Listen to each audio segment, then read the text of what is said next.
সোমবাৰৰ পৰা ছদিনীয়া বিস্তৃত কাৰ্যসূচীৰে আৰম্ভ হ'ল শিৱসাগৰৰ ঐতিহাসিক শিৱদৌলৰ শ্ৰী শ্ৰী মহাশিৱৰাত্ৰি পূজা আৰু মেলা। সোমবাৰে সন্ধিয়া শ্ৰী শ্ৰী মহাশিৱৰাত্ৰি মেলাৰ শুভ উদ্বোধন কৰে তেল আৰু প্ৰাকৃতিক গেছ মন্ত্ৰালয়ৰ কেন্দ্ৰীয় ৰাজ্যিক মন্ত্ৰী ৰামেশ্বৰ তেলীয়ে। গাম্ভীৰ্যপূৰ্ণ উদ্বোধনী অনুষ্ঠানত উপস্থিত থাকে অসম চৰকাৰৰ মন্ত্ৰী যোগেন মোহন, বুৰঞ্জীবিদ দয়ানন্দ বৰগোহাঁই, জিলা আয়ুক্ত আদিত্য বিক্ৰম যাদৱ, দৌল উন্নয়ন সমিতিৰ সম্পাদক বসন্ত গগৈ, গড়গাঁও মহাবিদ্যালয়ৰ অধ্যক্ষ ডক্টৰ সব্যসাচী মহন্ত আৰু জ্যেষ্ঠ সাংবাদিক এনামুদ্দিন আহমেদ। শ্ৰী শ্ৰী মহাশিৱৰাত্ৰি পূজা আৰু মেলা উপলক্ষে উখল মাখল পৰিৱেশ শিৱসাগৰ চহৰত। আহোম স্বৰ্গদেউ ৰুদ্ৰসিংহৰ ৰাজত্বকালতে আহোম কৌৰী বৰৰজা অম্বিকাই শিৱসাগৰত পুখুৰী খান্দি সেই পুখুৰীৰ পাৰত নিৰ্মাণ কৰা তিনিটাকৈ দলৰ অন্যতম শিৱদৌলত প্ৰতিষ্ঠা কালৰে পৰা উদযাপন কৰি অহা হৈছে শ্ৰী শ্ৰী শিৱৰাত্ৰি পূজা আৰু মেলা। বৰ্তমান সময়তো দৌল উন্নয়ন সমিতিৰ উদ্যোগত অনুষ্ঠিত হৈ অহা শ্ৰী শ্ৰী শিৱৰাত্ৰি পূজা আৰু মেলা উপলক্ষে ৰাজ্যৰ বিভিন্ন প্ৰান্তৰৰ ভক্ত সমাগমৰ সমান্তৰালভাৱে ৰাজ্যৰ লগতে দেশৰ বিভিন্ন প্ৰান্তৰৰ ব্যৱসায়ীসকলেও মুকলি কৰিছে বিভিন্ন প্ৰকাৰৰ সামগ্ৰীৰ এইসমূহ বিপণী। তাৰ মাজতে শিৱসাগৰৰ বিশিষ্ট লোকবাদ্য নিৰ্মাতা ডিজেন গগৈৰ লোকবাদ্যৰ এই বিপণীখনে লাভ কৰিছে বিশেষ চৰ্চা। আনহাতে শিৱৰাত্ৰি মেলাৰ বিপণীসমূহৰ ভাড়াৰ নিৰিখক লৈ অসন্তুষ্টি প্ৰকাশ কৰে ব্যৱসায়ীসকলৰ লগতে ডিজেন গগৈয়ে। উল্লেখ্য যে 4 মাৰ্চৰ পৰা 9 মাৰ্চলৈ ছদিনীয়া বিস্তৃত কাৰ্যসূচীৰে আৰম্ভ হোৱা শ্ৰী শ্ৰী মহাশিৱৰাত্ৰি পূজা আৰু মেলাৰ এটা দিন পাৰ হৈ যোৱাৰ পিছতো দেখা গৈছে খালী হৈ পৰি আছে বহু সংখ্যক বিপণী।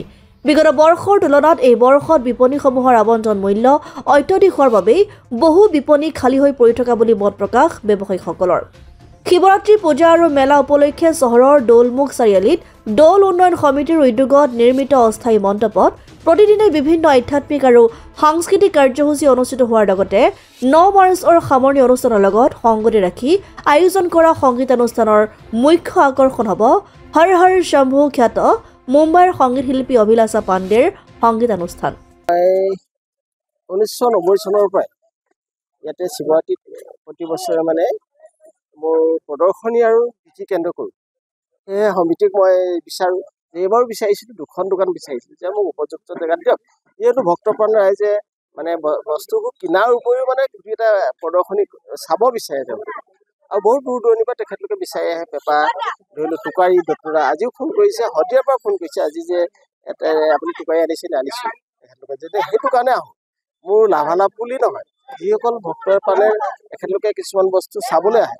মই এইবাৰো নতুন দুই এটা বাদ্য সৃষ্টি কৰিছোঁ। তেনেকৈ চুঙাবিন আনিছোঁ, চুঙাবিনখন বজাই দেখাম, চুঙাবিন আনিছোঁ তেনেকৈ। গতিকে এইবাৰ খালি এটাই মোৰ বেয়া লাগিছে, এনেকৈ হ'লে শিৱৰাত্ৰি আৰু বেছি দিন নাথাকে।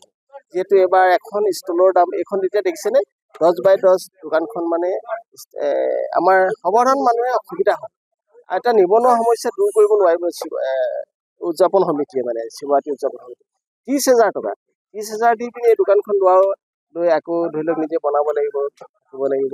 এনেকুৱা ধৰণৰ হ'লে শিৱৰাত্ৰি এটা সময়ত দেখিছোঁ আপোনাৰ প্ৰসাদৰ শৰাই এখন দিয়ে শিৱৰাত্ৰি পালন কৰিব লাগিবগৈ, এনেকুৱা এটা পৰ্যায়লৈ আহি আছে।